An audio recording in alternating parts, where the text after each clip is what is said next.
Today, sabi ko, I would try my hardest to run a 135 BPM average. Imagine months ago or weeks ago, hindi ako makatakbo ng below 150. If I would want to lower my HR, I would have to walk na. This time, I was consistently running. Kumusta kapatid? Takboista ka ba? Today is...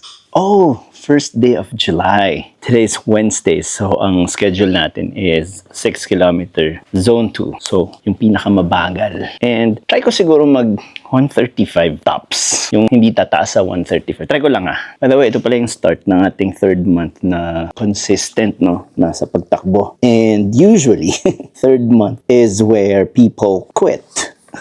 Well, hindi naman siguro lahat na. Baka kami lang, or baka ako lang last year. Hindi man ako nag-quit daw. Yung nagtitigil silang maging consistent. Tsaka ngayon, ang hirap din humanap ng dahilan para tumakbo kasi maulan. Hindi mo maintindihan yung weather. Sarap na lang matulog, sarap kumain. So, kanya-kanya talagang dahilan, ano? And, like yung sabi ko nga, hindi sapat ang motivation para magtuloy-tuloy ka talaga. Buong taon, kailangan talaga mag-commit. So, that's what we're doing. Sana sabayan nyo ako, no, na tuloy-tuloy tayo buong taon. Walang iwanan, ano. Ganda nun. Tapos kwentuhan tayo. Kamusta yung araw mo? What happened? So, yun. Ang goal today is to just run easy kasi bukas 8K tayo. And gusto kong takbuhin yung 8K ng mataas. Ng mabilis pala. And then Friday and by Saturday gusto ko sana mag-PR.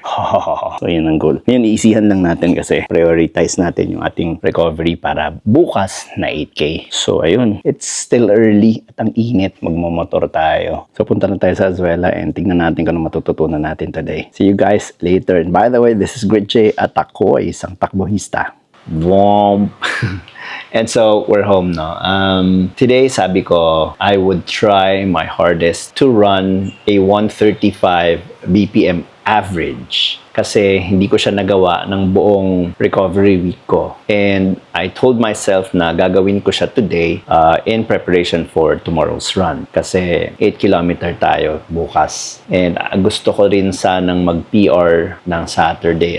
Hindi naman kailangan, pero gusto ko lang. So I tried to run my normal like recovery week run, diba? And then, para ma-achieve ko yung 135, I tried to run slower a bit. Actually, hindi ko masasabi kung binagalan ko ba or hindi. Pero parang same yung kilos ko, pero mababa lang yung heart rate. Parang gets ba? Well, hindi ko rin maintindihan kung paano nangyari yung ngayon. Pero para mas maintindihan natin, tingnan na lang natin yung resulta. Okay, so tingnan na lang natin yung resulta. Bam! 6 kilometer, 10:31 kilometer average pace. And look at this, 135 average HR. So, we're moving at 1 hour, 3 minutes. Malapit na din tayong mag-sub 1 hour sa 6 kilometer, no? Pero ito yung nakakamangha. Look at the splits. 132 HR, 136 hanggang matapos. So, tumataas, bumababa yung pace, pero nagstay tayo sa 136. Imagine months ago or weeks ago, hindi ako makatakbo ng below 150. If I would want to lower my HR, I would have to walk na. This time, I was consistently running. And sure, mas mabagal ito last time, di ba? Kasi sinadya ko siyang ibagal dahil alam ko ang results ko before, parating ng 138, 140, nag 141, 144 pa nga yata ako at recovery week Pero this time, sinubukan ko siya talagang sadyaing bagalin, pero hindi siya talaga sobrang bagal. Kasi yung naalala ko, yung 135 ko before is around 12 to 13 minutes per kilometer sa average pace. So this is what I can say is progress. And sinubukan ko din maghanap ng similar na 10:31 average BPM sa Strava. And here's what I found. This was June 9, a month ago. Look, 6 kilometers, same time, 10:31 kilometer average pace. Pero yung heart rate, 142 BPM. Ang taas niyan, di ba? And this is crazy. Naghanap pa ako further.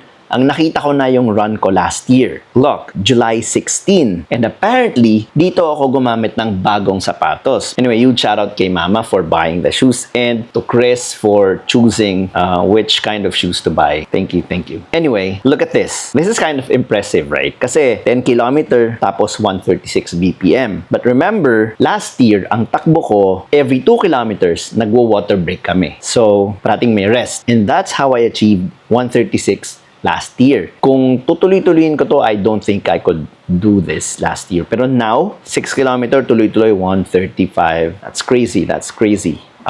for me, progress yan. And sure, to some runners out there, walang kwenta talaga yung achievement ko ngayon. Actually, talo pa rin tayo ng mga beginners. Pero for me, I am very happy kasi kahit papano, nagpa-progress tayo. And this is insignificant compared to lifetime experience. No? So lifetime na tayong tatakbo or magpo-focus sa health. And this is just a tiny timeline of that. So yun, ang goal ko is to continue training and to trust the process. And yeah, I didn't mention the physique because everything's good and masaya ako sa run ko today. I'm very happy. Although syempre, hindi natin alam kung yung zone 2 natin ha. Nagsubok lang ako na mag-run sa 135 but I wasn't sure if this is my zone 2. Some people kasi 135 to 145 or somewhere in that range. So iba-iba daw kasi ang zone 2 ng tao unless magpa-lab ka or whatever that's called, right? Hindi naman natin yan alam. So ayun, no, mahaba na rin yung video. So I guess dito na lang muna. Anyway, takbohista ka na ba? Maraming salamat for watching. Have an amazing rest of your day. See you guys on the next one.